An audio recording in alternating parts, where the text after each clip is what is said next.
Kaibigan, alam niyo ba kung anong araw namatay si Jesus? Aba syempre, namatay si Jesus sa araw ng Biyernes. Kaya nga may tinatawag tayong Biyernes Santo. Ngunit totoo nga bang namatay si Jesus ng Biyernes ng hapon at muling nabuhay sa umaga ng linggo?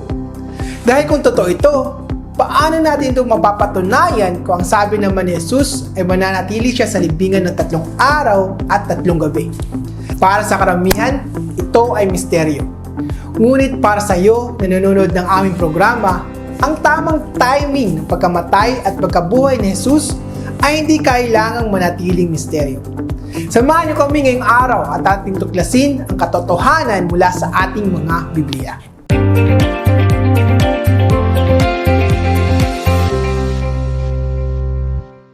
Si Yahshua o mas kilalang Hesukristo ang pinakatanyag at kilalang tao sa kasaysayan. Hindi lang yan, siya din ang kinikilalang sentral na persona sa relihiyon ng Kristyanismo. Kaya nga ang kanyang pagkamatay at pagkabuhay ay napaka-importante para sa mga tagasunod dito. Di na nakakagulat kung taon-taon, milyon-milyong mga deboto ng Kristyanismo ang nagdidiwang ng Holy Week o Semana Santa. Nakakalungkot lang dahil sa kabila ng popularidad ng Semana Santa, ito ay nababalot ng kalituhan, kamalian, at mas nakakalungkot, kasinungalingan. May mga Kristiyano nagsasabing si Jesus ay namatay ng Biyernes at nabuhay ng Linggo. May mga pastor naman nagsasabing siya ay pinako ng Miyerkules o Huwebes. Ngunit may nagsasabi naman na hindi na mahalaga yan kung kailan siya namatay. Basta ba inaalala natin ang kanyang sakripisyo, okay na yun.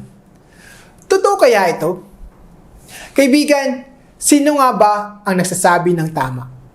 Posible kayang malaman natin ang katotohanan? Upang sagutin ang mga tanong na ito, hayaan nyo kaming patunayan sa inyo na ang tradisyonal na paniniwala sa tunay na nangyari sa pagkamatay ni Kristo ay mali at hindi totoo. Sa episode na ito, bibigyan namin kayo ng 5 dahilan kung bakit ang timing ng Semana Santa ay mali. Unang dahilan, si Jesus ay nasa libingan sa loob ng 3 araw at 3 gabi. Ayon sa Semana Santa, si Jesus daw ay namatay sa hapon ng Biyernes at nabuhay muli sa umaga ng Linggo. Kung iyon lamang pag-isipan ng mabuti, ayon sa Semana Santa, si Jesus ay nasa libingan lamang ng 2 gabi at 1 araw. Malayong malayo sa sinabi ni Kristo sa Matthew 12 verse 38-40. Basahin natin. Sinabi naman sa kanya nilang tagapagturo ng kautusan at mga Parisiyo, "Guro, maaari po bang magpakita kayo sa amin ng isang palatandaan?" Sumagot si Jesus, "Lahing masama at taksil sa Diyos. Naghahanap kayo ng palatandaan, ngunit walang ipapakita sa inyo maliban sa himalang nangyari kay Propeta Jonas. Kung paanong si Jonas ay 3 araw at 3 gabing nasa tiyan ng dambuhalang isda, ang anak ng tao ay 3 araw at 3 gabi ring nasa ilalim ng lupa." Sabi ni Jesus ay 3 araw at 3 gabi. Kung ganun, sino ang nagsasabi ng totoo? Sino ang nagsinungaling? Si Kristo ba o ang tao? Bigyan natin ng linaw ang mga ito. Pangalawang dahilan, ang 3 araw at 3 gabi ay isang literal na ekspresyon. Marami nagsasabing ang pahayag ni Kristo na 3 araw at 3 gabi ay isang idiomatic expression. O hindi naman talagang literal ang ibig sabihin nito. Ayon sa kanila, pwede na i-consider yung konting oras ng Biyernes bilang isang araw. Tapos konting oras ng Linggo bilang isang araw din. Para kung sa ganun, may 3 araw pa rin tayo. Biyernes, Sabado, at Linggo. Ngunit ito ba ay tamang pangangatwiran? Ayon kay E.W. Bullinger sa kanyang librong The Companion Bible, ang expression na 3 days and 3 nights ay may literal na kahulugan. Ayon sa kanya, totoong may idiomatic expression na 3 days sa Hebrew. Ngunit sa oras na sinabi mong 3 days and 3 nights, ito ay hindi na isang idiom. Sa halip, ito ay literal na tumutukoy sa partikular na haba ng oras. Iyan ay ayon sa isang scholar. Ngayon, hayaan natin si Yahshua mismo ang magbigay kahulugan na kung ano ibig sabihin ng isang araw. Mababasa natin sa John 11:9-10. Sinabi ni Jesus, hindi ba't may 12 oras sa maghapon? Hindi matitisod ang lumalakad kung umaga sapagkat nakikita niya ang nagbibigay liwanag sa daigdig na ito. Subalit natitisod ang lumalakad kung gabi sapagkat wala na siyang liwanag. Dagdag pa ng John 9 verse 4, kailangan gawin natin ang mga ipinapagawa na nagsugo sa akin habang may araw pa. Darating ang gabi kung kailan wala nang makakapagtrabaho.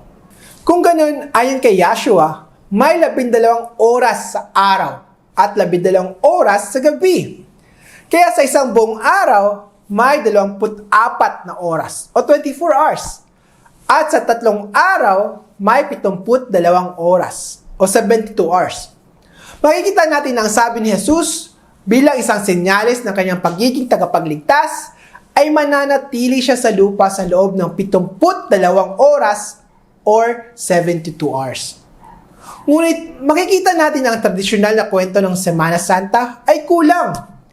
Hindi natin makukuha ang 72 oras kung namatay sa hapon ng Biyernes si Jesus at nabuhay bago pang pagsikat ng araw ng linggo. Kung mali ang timing ng Semana Santa, kailan nga ba namatay at nabuhay si Kristo? Sagutin natin ito sa pangatlong dahilan. Si Jesus ay nilibing bago sumapit ang isang taunang Sabat. Lingid sa kalaman ng karamihan, nagtuturo ang Biblia ng 2 uri ng Sabat o araw ng pagpapahinga. Ang 2 uring ito ay ang weekly Sabbath at annual Sabbath.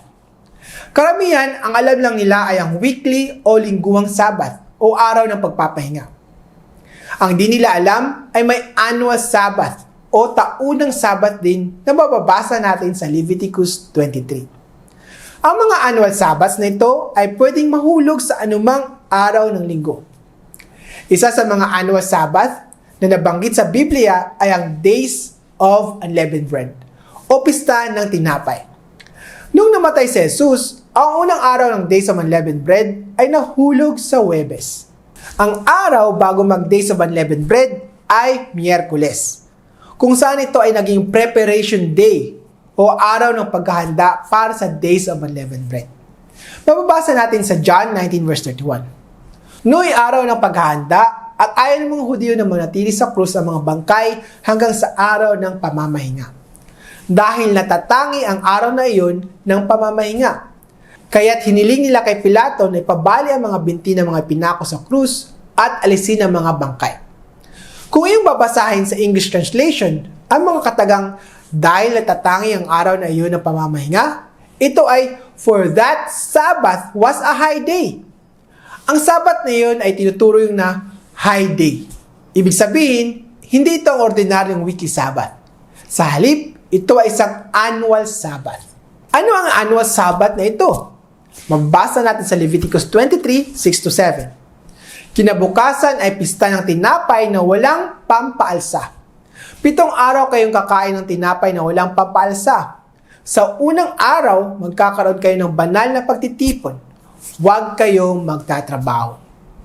Dahil maraming tao ay hindi nakakalang sa pista ng tinapay, marami din ang umakalang ang Sabbath na nabanggit sa John 19 verse 31 ay ang weekly Sabbath. Para mas papatibay natin ang puntong ito, heto ang ika-4 na dahilan. May 2 Sabbaths na nabanggit. Ang kalituhan ng marami ay nangyari dahil iisang uri lang Sabat ang alam nila. Iyon ay ang Sabat o Sabado. Ngunit mababasa natin na may isang uri pa ng Sabat na nangyari sa loob ng linggong napako si Kristo. Mababasa natin sa Mark 16 verse 1. Pagkaraan ng araw ng pamamahinga, si Maria Magdalena, si Maria na ina ni Santiago, at si Salome ay bumili ng pabango upang sila ay magpunta sa libingan at lagyan ng pabango ang bangkay ni Jesus. Ang araw ng pamamahinga sa bersikulong ito ay ang annual Sabbath, ang pista ng tinapay na nangyari sa Huwebes. Nang matapos ang annual Sabbath, ang susunod na araw ay Biyernes. Sa araw na ito, bumili ang mga babaeng tagasunod ni Kristo ng mga pabango. Matapos ito, mababasa natin sa Luke 23 verse 56. Pagkatapos, umuwi sila at naghanda ng mga pabango at mira. Pagsapit ng araw ng pamamahinga, nangilin sila ayon sa kautusan. Matapos ang Biyernes, nagpahinga sila ulit dahil sasapit na ang weekly Sabbath na magsisimula sa Biyernes ng hapon.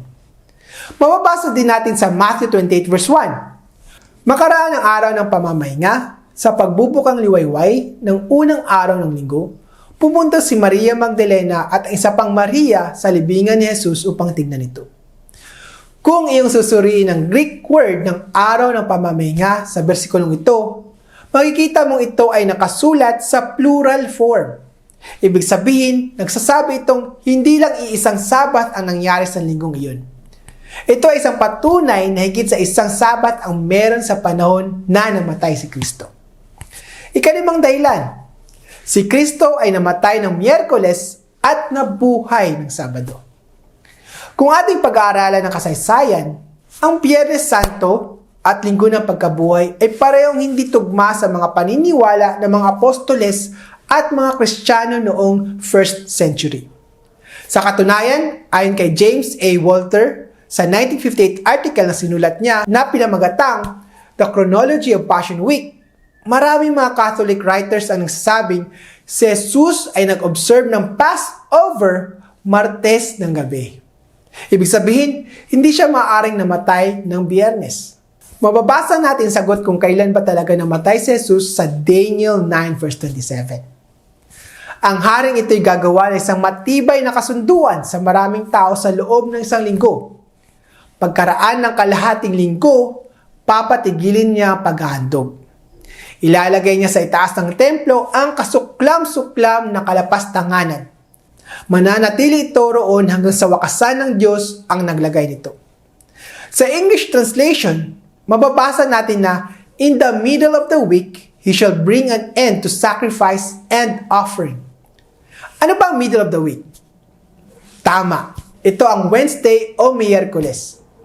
Ang Daniel 9 verse 27 ay isang propesiyang nagsasabi kung kailan mamamatay ang Mesiyas at tatapusin ang pagsasakripisyo ng mga hayop. Bilang isang buod o summary, si Kristo ay hindi namatay ng Biyernes at lalong hindi siya nabuhay muli sa linggo. Ang katotohanan ay namatay siya ng Miyerkules bandang 3:00 ng hapon. Inilibing siya sa hapon ng Miyerkules bago pa lumubog ang araw. Mula doon, lumipas ang 72 oras na equivalent sa 3 araw at 3 gabi. Pagkatapos ng 72 oras, muli siyang nabuhay sa hapon ng Sabado, sa parehong oras na siya ay nilibing. Ayon sa mga scholars, si Jesus ay napako noong April 5, AD 30 o April 25, AD 31. Pareho ang mga araw na ito ay sumusuporta sa paniniwalang namatay si Jesus ng Miyerkules. Kaibigan, magbunyi tayo dahil meron tayong isang tagapagligtas na hindi nagsinungaling. Kung sinabi niyang siya ay mananatili sa lupa ng 3 araw at 3 gabi, yun at yun ang mangyayari. Hindi pwedeng konting oras ng Biyernes, isang buong araw ng Sabado, at konting oras ng Linggo. Ang popular na turo ng Semana Santa ay mali at ginagawang sinungaling ang ating tagapagligtas. Ang tanging tanong ko lamang sa iyo, kaibigan, ay ito. Sino ang iyong paniniwalaan? Si Yahshua at ang Biblia? O ang tao at ang kanilang maling tradisyon? Yun lamang po, kaibigan. Sana may natutunan kayong bago mula sa ating programa. Ako po si Joshua Infantado ng biblicaltruths.tv. Nananalangin na nawat lahat tayo ay gabayan ng ating Ama na si Yahweh sa lahat ng katotohanan. Hanggat sa muli.